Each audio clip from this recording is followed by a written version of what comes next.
तो आप सभी का स्वागत है सिंप्लीफाई योर कुकिंग की हलवाई स्टाइल सीरीज में। और आज हम बना रहे हैं हलवाई स्टाइल एकदम गुजराती तरीके से चूरमा लड्डू। जी हाँ, चूरमा लड्डू तो बहुत ही अमेजिंग बनते हैं अगर आप इस तरीके से बनाएंगे।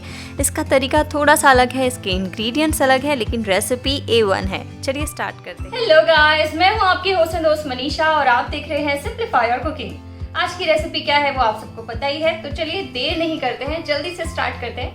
टिप्स एंड ट्रिक्स जो भी मैं बताऊंगी प्लीज उन्हें फॉलो कीजिएगा परफेक्ट रेसिपी के। चलिए जल्दी से स्टार्ट करते हैं recipe. Let's get started.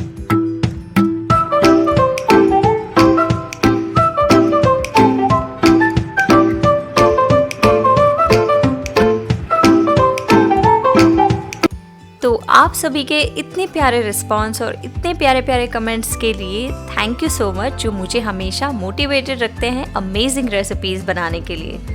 Thank you so much.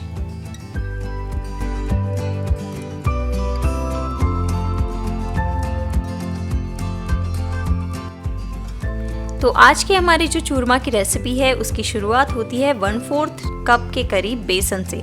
ये बिल्कुल बारीक वाला बेसन है। इसमें 1 टेबलस्पून के करीब गर्म दूध और 1 टीस्पून के करीब गर्म घी मैंने ऐड किया है। और इन सभी चीज़ों को हम बहुत ही अच्छे से मिक्स करेंगे। इसे हमें तब तक मिक्स करना है जब तक कि बेसन का जो फॉर्म है वो बिल्कुल क्रम्बल वाला नहीं हो जाता, यानी कि सारे बेसन पे दूध और घी जो है वो इक्वल मात्रा में नहीं लग जाता।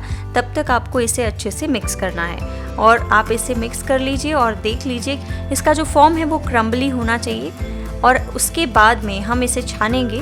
मैंने यहाँ पर चावल छानने वाली छलनी का इस्तेमाल किया है, जिससे बड़े बड़े दाने बनेंगे और इक्वल दाने बनेंगे, यानी कि इसका जो फॉर्म है वो बिल्कुल क्रम्बली और इक्वल होगा।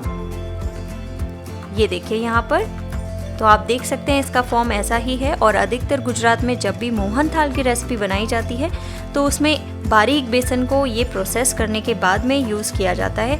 इससे जो उसका दाना है, मतलब कि दानेदार जो मोहन थाल बनता है वो बहुत ही अमेजिंग बनता है। अब हम इसे इस तरीके से हल्का सा प्रेस करके 10 मिनट के लिए रेस्ट करने के लिए छोड़ देंगे।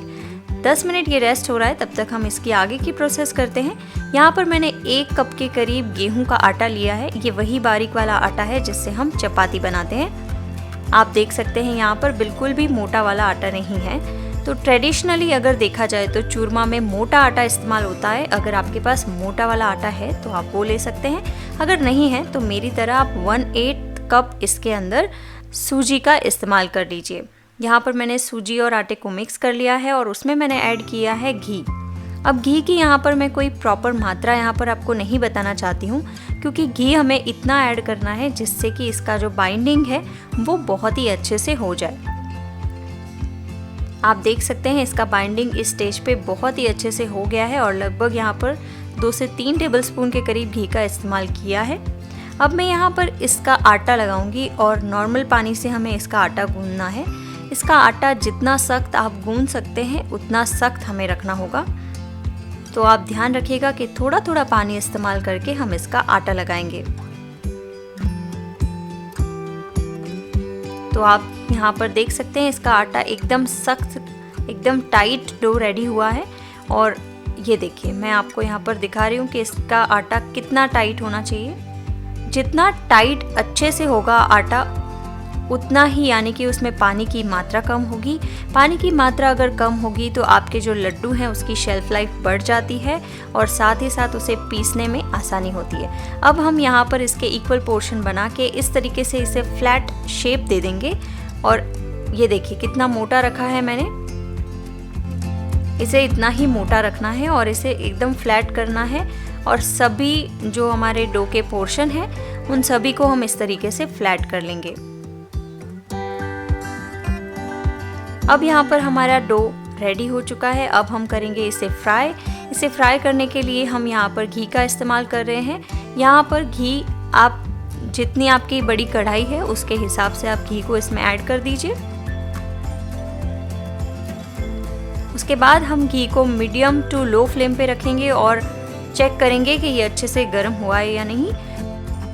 घी अच्छे से गर्म हो जाए उसके बाद हम गैस की फ्लेम को लो टू मीडियम पे सेट करके इसे फ्राई करेंगे। इसे फ्राई करने का जो तरीका है, पहले आप इसे ऐड कर दीजिए, बिल्कुल टच मत कीजिए तब तक जब तक कि इसकी एक साइड अच्छे से फ्राई नहीं हो जाती। तो इसे आपको, ये बहुत ही ज़्यादा मोटा है और साथ ही साथ इसे अंदर तक हमें कुक करना है, इसीलिए आपको एक चीज़ का ध्यान रखना है कि इसे प्रॉपरली फ्राई करना बहुत ज़रूरी है। तो मैं यहाँ पर अगर आपको अंदाजे से बताऊँ तो 10 से 12 मिनट लगे हैं मुझे टोटल एक बैच फ्राई करने में।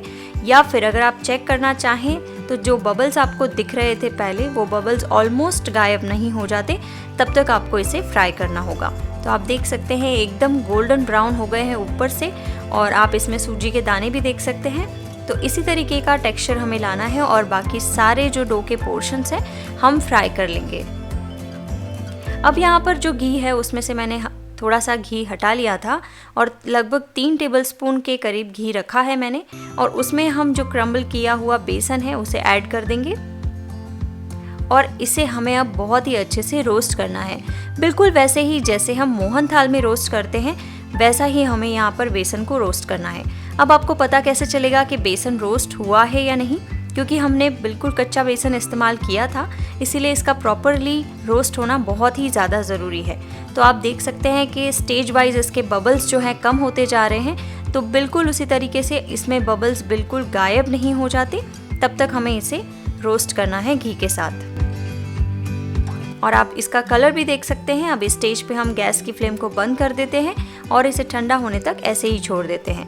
अब हमारे जो ये डो के पोर्शंस थे, यानी कि डो के जो टुकड़े हमने फ्राई किए थे, वो भी ठंडे हो चुके हैं। और अब मैं यहाँ पर आपको दिखा रही हूँ इसका अंदर से टेक्सचर कितना अच्छा है और बिल्कुल प्रॉपरली कुक हुए हैं अंदर तक। अब हमें इसे क्या करना है, हमें करना है इसका दरदरा सा पाउडर। अब हम इसे पीसेंगे। इसे पीसने का जो तरीका है वो ये है कि आपको कंटिन्यूसली फर्स्ट या सेकंड मोड पे इसे नहीं चलाना है, आपको इसे ऑन ऑफ करके इस तरीके से पीस लेना है। इससे ये होगा कि इसका जो घी है वो रिलीज़ नहीं होगा और इसका जो पाउडर है वो प्रॉपर जैसा हमें चाहिए बिल्कुल वैसा ही आपको मिलेगा। तो अगर आपने मोहन की मात्रा सही ली होगी तो आपका ये जो चूरमा है वो बहुत ही अच्छे से बन जाएगा। अब यहाँ पर हम उसी पैन में लेंगे घी, लगभग 2 से 3 टेबलस्पून के करीब।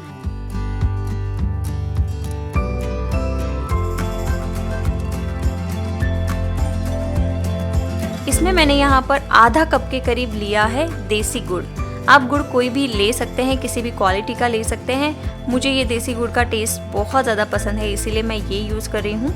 तो हमेशा ध्यान रखिएगा कि अगर आप 1 कप आटे का चूरमा बना रहे हैं तो आपको हाफ कप गुड़ लेना होगा, या फिर आप अपने टेस्ट के हिसाब से कम और ज़्यादा भी कर सकते हैं। यहाँ पर हमें गुड़ को घी के साथ तब तक ही रोस्ट करना है जब तक कि वो कम्प्लीटली मेल्ट नहीं हो जाता। बस उससे ज़्यादा हमें इसे बिल्कुल भी रोस्ट नहीं करना है, नहीं तो जैसे हम चिक्की में चाशनी बनाते हैं गुड़ की, वैसी कड़क हो जाएगी।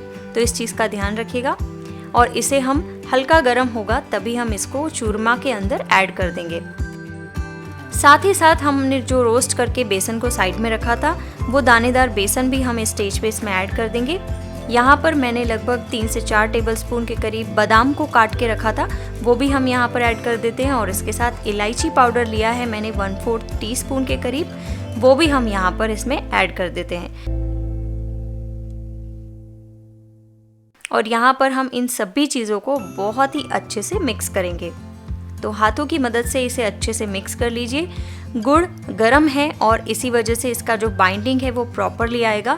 हमें इसमें ऊपर से कोई भी घी ऐड करने की बिल्कुल भी ज़रूरत नहीं पड़ेगी, क्योंकि हमने जो घी इसमें पूरा इस्तेमाल किया है वही इसमें काफ़ी है। बस इसको नॉर्मली हम जैसे लड्डू बनाते हैं, जैसे लड्डू हम बाइंड करते हैं, बिल्कुल वही प्रोसेस से हमें इसे बाइंड करना है। और इसी तरीके से हम सारे लड्डू को बना के रख लेंगे। आप इन लड्डू को आराम से 10 से 15 दिनों तक स्टोर कर सकते हैं, क्योंकि इसमें आटा गूंथते समय पानी की मात्रा बहुत ही कम हमने इस्तेमाल की है। साथ ही साथ उसके बाद इसे बहुत ही लो टू मीडियम फ्लेम पे फ्राई किया हुआ है, इसीलिए आप इसे इजीली स्टोर भी कर सकते हैं। अब यहाँ पर लड्डू रेडी होने के बाद में मैंने एक प्लेट में खसखस के दाने लिए हैं, जिससे मैं इन लड्डुओं को कोट करने वाली हूँ। तो कोट करने के लिए इसे आपको हल्का सा जो है इस तरीके से इसे रोल करना है लड्डू को खसखस के दानों में। इससे ये थोड़ा सा हेल्दी भी हो जाएगा। तो खसखस से इसे इस तरीके से कोट कर लीजिए और खसखस के दाने अच्छे से इसके ऊपर चिपका दीजिए। तो लड्डू हमारे यहाँ पर बन के रेडी हो चुके हैं। इतनी मेजरमेंट्स में यहाँ पर 11 लड्डू बन के रेडी हुए थे, उसमें से 2 मेरे बेटे ने खा लिए हैं, तो हमारे पास बचते हैं 9। तो यहाँ पर मैं इसे सर्व कर लेती हूँ।